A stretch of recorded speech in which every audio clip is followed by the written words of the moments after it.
আসসালামু আলাইকুম ওয়া রাহমাতুল্লাহি ওয়া বারাকাতুহু। সম্মানিত আমার প্রিয় নাজিরিন, দোয়া করি এবং আশা করি আল্লাহ তাআলার অশেষ রহমতে আপনারা সকলেই অনেক অনেক ভালো আছেন এবং আমি আপনাদের দোয়ার বরকতে অনেক অনেক ভালো আছি। আমি আজকে আপনাদের জন্য খুবই মুজাররব তদবির জগতের প্রসিদ্ধতম হাদিয়াতে একটি আমল নিয়ে হাজির হয়েছি। আপনারা যারা মুতাব্বির আছেন, রোগীদের চিকিৎসা করে রোগ নির্ণয় করতে পারতেছেন না, আপনারা এই আমলটি দ্বারা ফায়দা পাবেন, আপনাদের লাভ হবে ইনশাআল্লাহ। এর জন্য আপনারা ভিডিওটি শুরু থেকে শেষ পর্যন্ত দেখবেন, স্কিপ করবেন না, মনোযোগ সহ দেখবেন। এই আমলটি সম্পূর্ণ জাকাত ছাড়া, বলতে পারেন কষ্ট ছাড়া, কোনো কষ্ট করতে হবে না, শুধুমাত্র আপনাদের ধৈর্য সহ একটি কাজ করতে হবে। কি কি কাজ এখন বুঝিয়ে নিন। সর্বপ্রথম আপনারা এরকম একটি সাদা কাগজে নিয়ে জাফরান কালি দ্বারা এই 16 ঘর নকশাটা লিখবেন। লেখার পর আপনারা যেভাবে লেখা আছে সেইভাবে লিখবেন। জিব্রাইল, মিকাইল, ইসরাফিল, আজরাইল, এই 4 ফেরেশতার নাম আপনারা 4 কোণে লিখে দিবেন এবং উপরে আপনারা 786 বার লিখবেন এবং যেভাবে লেখা আছে সেম ওইভাবে লিখবেন।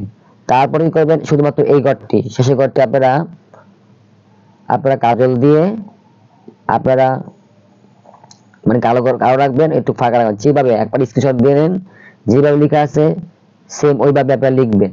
লেখার পর এই ঘরটাতে আতর দিবেন। আতর দিয়ে তারপর আপনারা এই কাগজটিকে, আপনার নকশাটিকে আপনারা লেমিনেটিং করে নেবেন, মানে বাধাই করে নেবেন, যেন আপনারা সবসময় হাজার করতে পারেন, দেখতে পারেন। রোগীদের রোগ নির্ণয় করলো, রোগীরা আসলে আপনারা করতে পারেন। এখন রেডি হয়ে গেল। এখন কিভাবে আপনারা চিকিৎসাটা করবেন, রোগীদের রোগ ধরতে পারবেন, বুঝতে পারবেন, জানতে পারবেন। এখন আপনারা বুঝে নিন।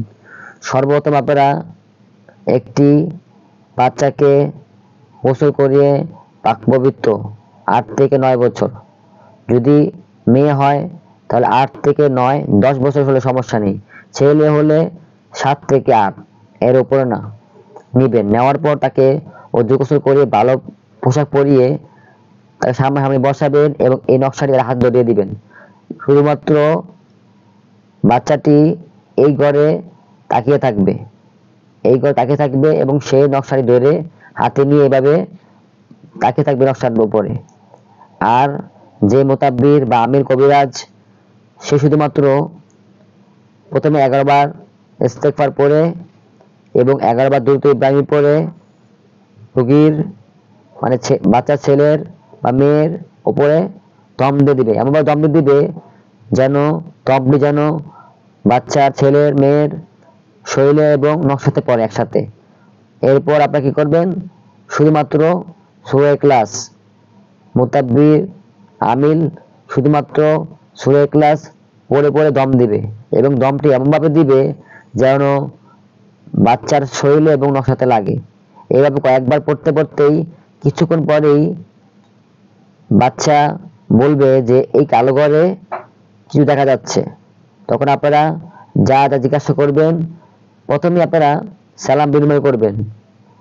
যখন হুজুর আসবে তাতে দেখবে ছেলে বাচ্চা বা মেয়ে বাচ্চা, তখন আপনারা তাদের সালাম বিনিময় করবেন।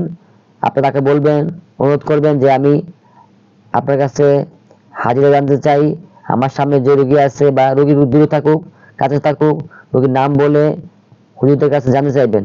বাচ্চাকে বলবেন এবং দেখবেন কিছুক্ষণের পরেই দেখবেন আবার যা জানতে চাইতেছেন, যা উত্তর প্রশ্ন করবেন, ইনশাআল্লাহ উত্তর পাবেন ইনশাআল্লাহ। খুব পরীক্ষিত একটি আমল, জাকাত ছাড়া একটি আমল, খুবই সহজ একটি আমল। আপনারা করুন, ফায়দা পেলে আপনারা আমার জন্য দোয়া করবেন এবং আপনারা এই ধরনের আমল ভিডিও পেতে আপনারা আমার চ্যানেল সাবস্ক্রাইব করে রাখবেন এবং আমার জন্য দোয়া করবেন। আমি যেন আপনাদেরকে আর ভালো ভালো আমল দিতে পারি, ভিডিও দিতে পারি।